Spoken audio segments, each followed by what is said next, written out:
Today is Tuesday, February 18th, and this is the ADM Investor Services Weekly Market Kickoff. Please note that the views and opinions expressed here today are solely those of our guests and should not be construed as the views or opinions of ADM Investor Services or ADM. Today's guests are Steve Freed, Vice President of Grain Research at ADMIS, and Alan Bush, ADM Investor Services Senior Financial Economist. Steve, starting with the grain markets this morning, wheat, corn, and soybean futures are higher today. Why? Well, actually, the soybeans have drifted a little bit lower from earlier, but we're just trading the news on the coronavirus and the fact that China announced yesterday that they would start offering waivers to import U.S. goods. And I think the concern is that the virus continues to spread, and so that might be offering a little bit of resistance to the soybeans. What's the latest news from the 2020 South American crops?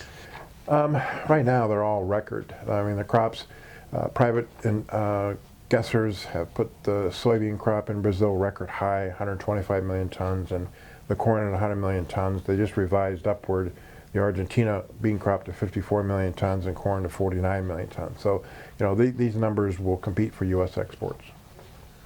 What is the market looking for from the USDA Annual Ag Forum on Friday, Steve? Well, usually it's a non-event because it's just kind of a guess for OMB and budget issues. But they said that they would sit down and try to plug in some numbers as far as U.S. exports are concerned on the Phase 1 China deal.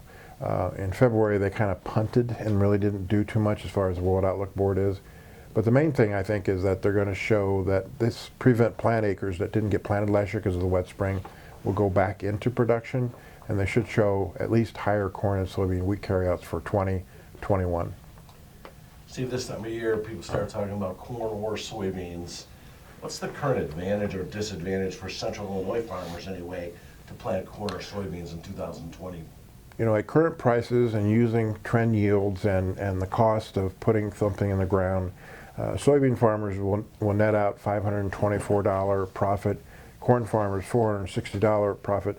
So right now it's an advantage of $64 an acre for farmers to plant beans. Now I think they'll come back and try to plant corn, but as far as the numbers goes, they should plant more beans than corn.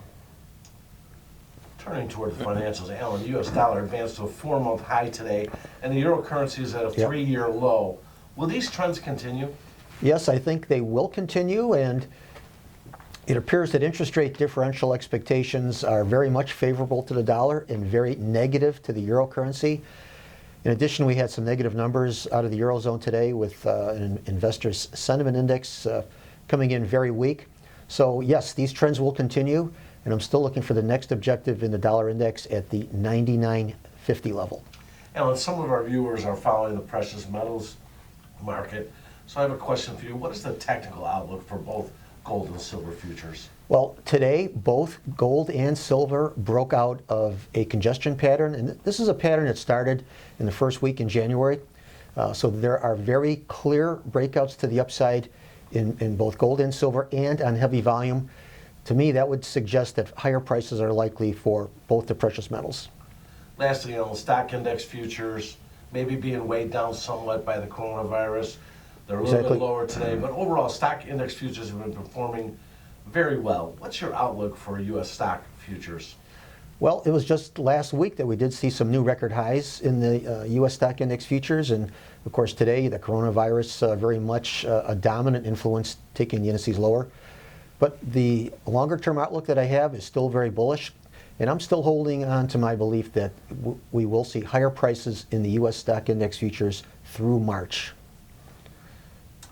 Remember, the views and opinions expressed today on this video are solely those of our guests and should not be construed as the views or opinions of ADM Investor Services or ADM.